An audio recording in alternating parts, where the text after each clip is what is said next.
नमस्कार मित्रांनो, कसे आहात? येस, मी सुद्धा खूप खूप छान आहे. तुमच्यासारखाच आहे, एनर्जेटिक आहे आणि एकदम फॉर्ममध्ये आहे. ओके. येस, चला.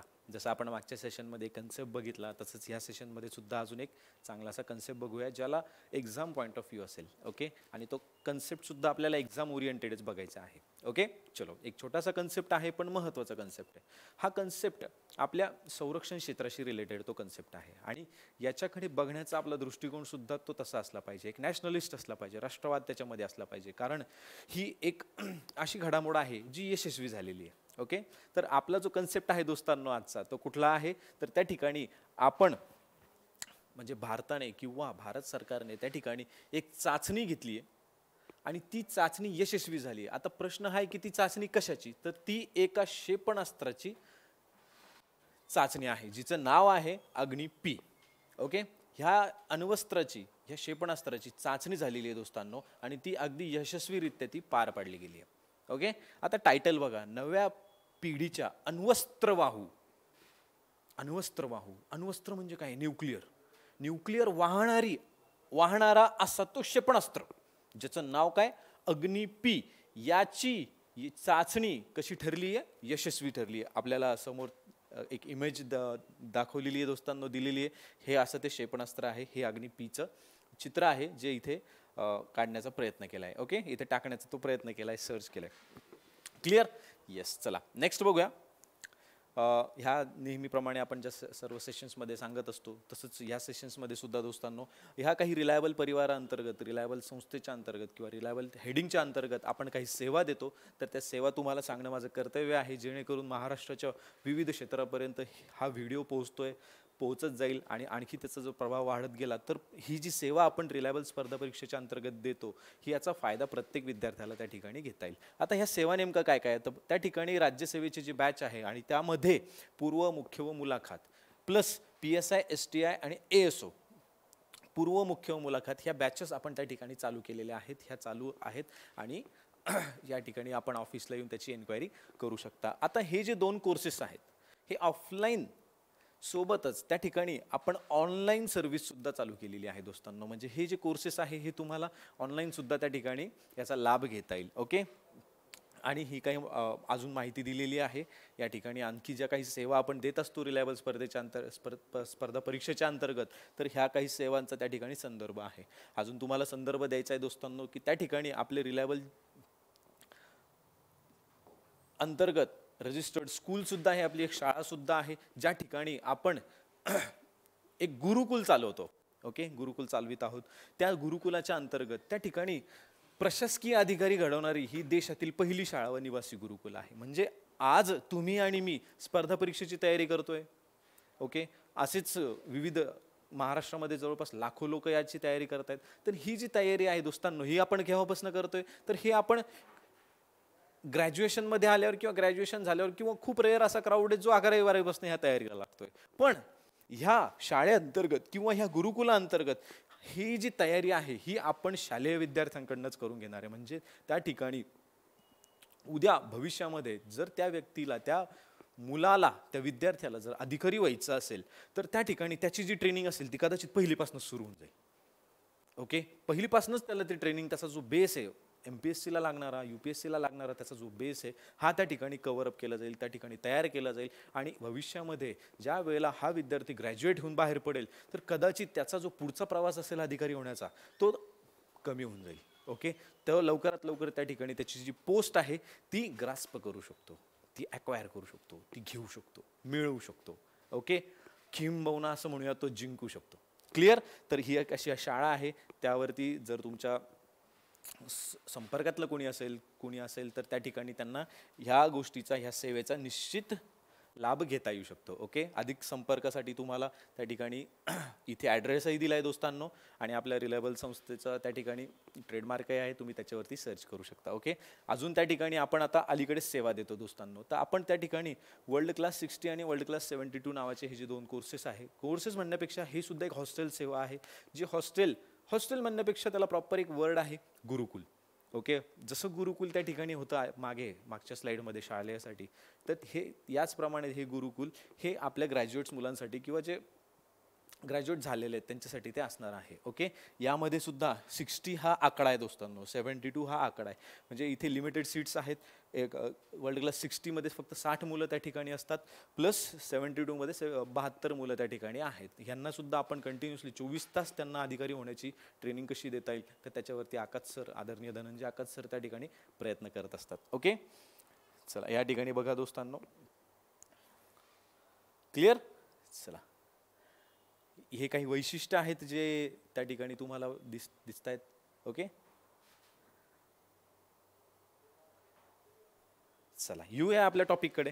आता आपण काय बघत होतो की नव्या पिढीचं एक क्षेपणास्त्र ज्याची चाचणी झाली आहे, त्या क्षेपणास्त्राचं नाव काय तर अग्नी पी नावाचं ते क्षेपणास्त्र आहे. ओके, आता ह्या क्षेपणास्त्राची यशस्वी चाचणी झाली आहे, पण ती चाचणी झाली कुठून आहे आणि तिचं नाव सगळ्यात पहिले तर अग्नी आहे. ही अग्नी हा संदर्भ तुम्ही याच्या आधी सुद्धा ऐकलेला असावा.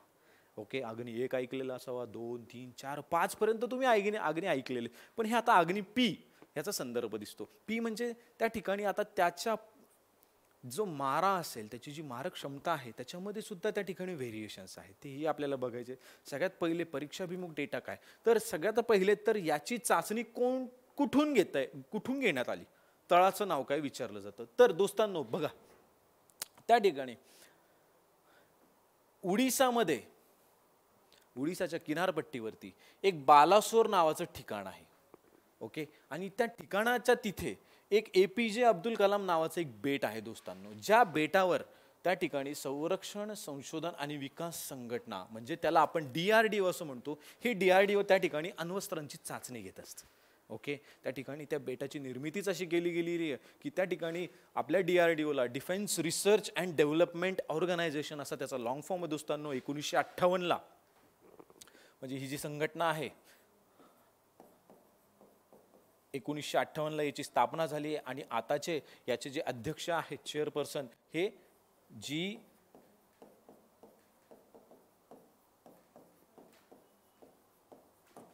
सतीश रेड्डी जी आहेत. ओके, हे नाव लक्षात ठेवा. आणि याची स्थापना कधी झाली आहे DRDOची, ही 1958ला त्याची स्थापना झाली आहे. जे काय काम करतं तर त्या ठिकाणी भारताची जे काही संरक्षण क्षेत्र आहे, संरक्षण सामग्री आहे, तर त्याची निर्मितीचं हे काम करतं. निर्मिती घ्यायची, त्याची चाचणी घ्यायची आणि मग त्या ठिकाणी ती सक्सेसफुल करून दाखवायची आणि मग त्याला भारत सरकारच्या म्हणजे डिफेन्स मिनिस्ट्री ऑफ डिफेन्सच्या अंतर्गत हे काम करत असतं दोस्तांनो. मग त्याला त्या डिफेन्समध्ये रुजू करायचं त्या सामग्रीला. तर हे काम यांचं असतं. ओके, येस, बरेच जण माझे मित्र त्या ठिकाणी इस्रो आणि DRDOमध्ये कन्फ्यूज होत असतात. तर DRDOचं काम लक्षात आलं. Yes, good. चला आता बघा, DRDOने काय केलंय, DRDOच्या नेतृत्वात नव्या पिढीच्या या अण्वस्त्रवाहू बॅलिस्टिक हा एक शब्दप्रयोग त्या ठिकाणी महत्वाचा असतो, म्हणजे याचा ग्रॅव्हिटेशनल फोर्सशी संबंध आहे. ओके, क्षेपणास्त्राची चाचणी घेण्यात आली. ओके, आता या क्षेपणास्त्रावर लक्ष ठेवण्यासाठी, त्याचा माग घेण्यासाठी, फॉलोअप घेण्यासाठी पूर्व किनारपट्टीवर, भारताची पूर्व किनारपट्टी, ओडिसा ही पूर्व किनारपट्टीवर येतं. ओके, विविध प्रकारची स्वयंचलित ऑटोनॉमस दूर प्रक्षेपण तसेच रडार यंत्रणा कार्यान्वित आहेत. कशासाठी तर त्या ठिकाणी, आता त्याचा जर आपण पुढे पल्ला बघूया दोस्तांनो, हा पल्ला जर आपण बघितला तर आपल्याला लक्षात येईल की हे जे चाचणी आहे, हे जे काम आहे, हे साधं सोपं काम नाहीये. याच्यावरती सगळ्यात पहिले तर त्याला तयारच असं करायचं आहे की त्या ठिकाणी जो बनवणाऱ्यांनी जो विचार केलाय त्याप्रमाणे ते कार्यरत झालं पाहिजे आणि मग त्याच्यावरती आता लक्ष ठेवायचं आहे, त्याचा फॉलोअप घ्यायचा आहे. ओके, आणि स्वयंचलित दूरप्रक्षेपण, त्याची ऑटोनॉमी, म्हणजे त्यामध्ये अशी एक यंत्रणा त्याच्यामध्ये डेव्हलप करायची की त्या ठिकाणी त्याला एक ऑटोनॉमस सिस्टीम असली पाहिजे. याला स्वतःला त्या ठिकाणी जे काही सेन्सर्स असतील की यार खरंच आपल्याला तिथे मारा करायचा आहे की नाही, इतकी त्याला ऑटोनॉमी प्रदान केली जाईल. असं त्या ठिकाणी काय केलंय की याला त्या सिस्टीममध्ये फिट करण्यात आलंय. रडार यंत्रणा कार्यान्वित आहेत. उच्च दर्जाची अचूकता, एक्झॅक्टली उच्च दर्जाची अचूकता हे तर सगळ्यात महत्वाचं काम आहे त्याचं. म्हणजे जर उच्च दर्जाची अचूकता त्याच्यामध्ये जर असेल तरच आपण म्हणूया की त्याचा काहीतरी उपयोग आहे. नाहीतर आपण चायनावरती सोडायचं आणि जायचं श्रीलंकेवरती तर याच्याने तर हाहाकार मजून जाईल. ओके, हा होता विनोदाचा भाग आहे. ओके, चलो, त्यात साधण्यासाठी हे क्षेपणास्त्र भूमितीविषयक सर्व निकषांचे तंतोतंत पालन करते. म्हणजे याला जो शब्दप्रयोग देण्यात आला होता टायटलमध्ये, नव्या पिढीचे, ओके, त्याला आपण असं म्हणूया की नेक्स्ट जनरेशन. नेक्स्ट जनरेशन का? कारण त्याच्यामध्ये एवढ्या सिस्टीम त्याच्यामध्ये लेस करण्यात आलाय, म्हणजे त्याला एवढ्या सिस्टीम त्याच्यामध्ये देण्यात आलाय की आता हे एक परिपूर्ण एक क्षेपणास्त्र आहे, ज्याचा मारा सुद्धा अचूक आहे, ज्याला स्वतःची एक रडार यंत्रणा आहे, त्याच्यामध्ये काही ऑटोनॉमस सिस्टीम्स आहे, आणि त्यामध्ये सगळ्यात महत्त्वाचं काय की उच्च दर्जाची अचूकता. त्याचं जर टार्गेट 1 ते 2,000 किलोमीटर असेल तर 2,000 किलोमीटर वरती कशावरती मारा करायचा आहे हे जर त्याला जर तिथे नमूद करून दिलं, तिथे जर त्याच्या प्रोग्राममध्ये फिट केलं, तर बरोबर त्याच लक्ष्यावरती तो केंद्र साधन त्याचं निशाणा साधेल. लक्षात आलंय? हे अशा प्रकारचा हा संदर्भ होता दोस्तांनो. आता अग्नी पी विषय. अग्नी पी हे क्षेपणास्त्र अग्नी श्रेणीतील, अग्नी श्रेणी म्हणजे अग्नी हा ग्रुप आहे, त्याच्यामध्ये त्याचं नाव काय? पी.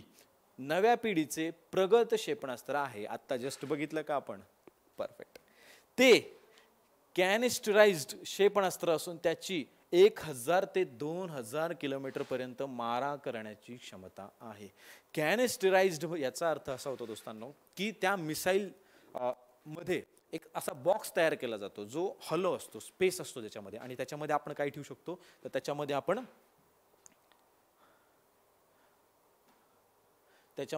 अण्वस्त्र ठेवू शकतो.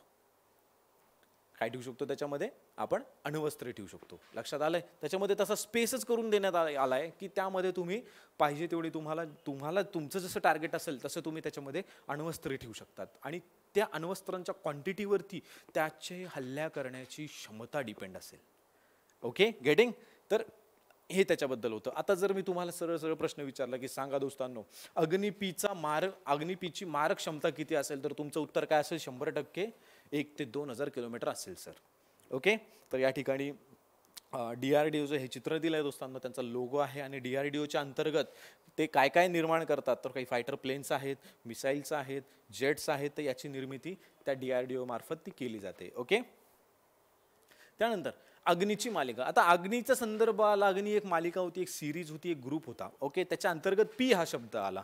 आपण आता अग्निविषयी जाणून घेण्याचा आपल्याला संदर्भ लागतोय, कारण अग्नी हे सातत्याने चर्चेत असतं. अलीकडेच 1.5 ते 2 वर्षांपूर्वी त्या ठिकाणी अग्नी 5 क्षेपणास्त्राची यशस्वी चाचणी झाली होती, जिचा मारक क्षमता किती दिसतोय आपल्याला? 5,000 किलोमीटर पर्यंत दिसतोय दोस्तांनो.